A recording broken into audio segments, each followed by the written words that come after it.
News Only 24. News Only 24. আজ কলকাতার ক্রীড়া সাংবাদিক ক্লাবে রেড ফোর্সের উদ্যোগে Tata still trail Blazers Conclave 3.0 নিয়ে এক সাংবাদিক সম্মেলনের আয়োজন করা হয়। উক্ত অনুষ্ঠানে ক্রীড়া সাংবাদিক বরিয়া মজুমদার টেলিকনফারেন্সের মাধ্যমে প্রাক্তন অস্ট্রেলিয়ান ক্রিকেট অধিনায়ক সাংবাদিকদের করা বিভিন্ন প্রশ্নকে তুলে ধরেন। I think they're the best. They're the number one-day team in the world, in my opinion, at the moment. The fact they're playing in the conditions in Dubai, where if they do make the final, that's where the final will be.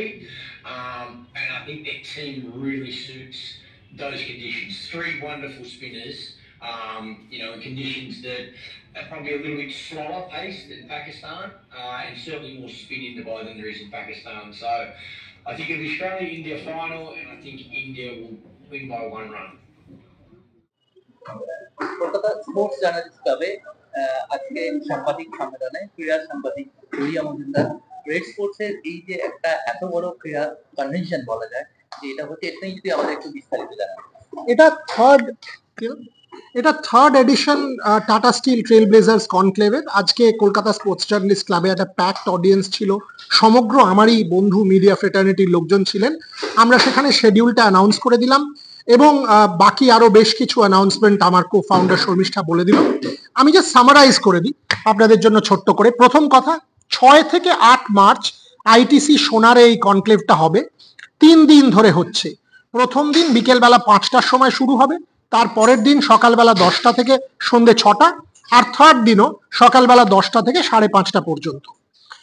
35 থেকে 40 জন athlete physically কলকাতায় আসছেন এই কনক্লেভটা উপলক্ষে। কয়েকটা নাম আপনাদের বলে দিই: মানু ভাকর, বি গুকেশ, চেতেশ্বর পূজারা, ভেঙ্কটেশ আয়ার, রবিচন্দ্রন অশ্বিন, সৌরভ গাঙ্গুলি, PR শ্রীজেশ, হরমনপ্রীত সিং, আরো অনেকে। প্যারালিম্পিক্স থেকে প্রায় 10 জন মেডেল উইনার: নবদীপ সিং, সুমিত আন্টিল, যোগেশ কাঠুনিয়া। আমাদের এই কনক্লেভটা করার পেছনে 3টে মূল উদ্দেশ্য: 1, এবল বডিড এবং প্যারা স্পোর্টকে একসাথে সেলিব্রেট করা; 2, অলিম্পিক প্যারালিম্পিক স্পোর্টকে ক্রিকেটের সাথে একইভাবে সেলিব্রেট করা; 3, মিডিয়া ফ্রেটার্নিটি এবং আমরাও তো পার্ট অফ দ্য ফ্রেটার্নিটি, সবাই এক হয়ে স্পোর্টকে সেলিব্রেট করে ভারতীয় স্পোর্টের যে ধরনের প্রশ্ন করা উচিত, কেন 10টা মেডেল হলো না, ভবিষ্যৎটা কি, কিভাবে আমরা আরো উন্নতি করতে পারি, কনস্ট্রাকটিভলি ক্রিটিক্যাল কোয়েশ্চেন্স, সেগুলো করা, and at the ultimate analysis a celebration of sport. তাই আমি প্রত্যেকটা প্ল্যাটফর্মের মাধ্যমে এটাই চাইবো, আপনারা সবাই আসুন, পার্টিসিপেট করুন, কন্ট্রিবিউট করুন এবং স্পোর্টকে সেলিব্রেট করুন at the Tata Steel Trailblazers Conclave.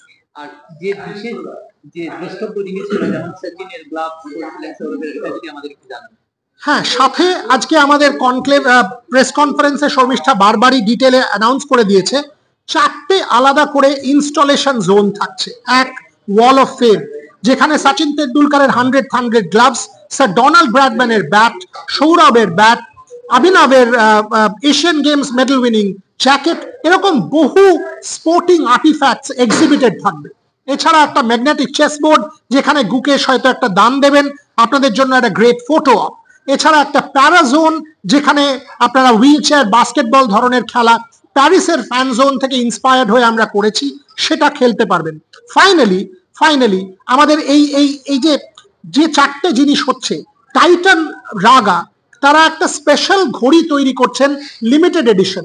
ঘড়ির যে কাঁটাগুলো, সেই কাঁটাগুলোও কিন্তু খেলার মতো, অর্থাৎ গুকেশকে যেটা দেয়া হবে তার কাঁটাটা নাইটের মতো, মানুকে যেটা দেয়া হবে তার কাঁটাটা টার্গেট, গোপীকে যেটা দেয়া হবে তার কাঁটাটা ব্যাডমিন্টন র্যাকেট, শ্রীজেশকে যেটা দেয়া হবে তার কাঁটাটা হকি স্টিক।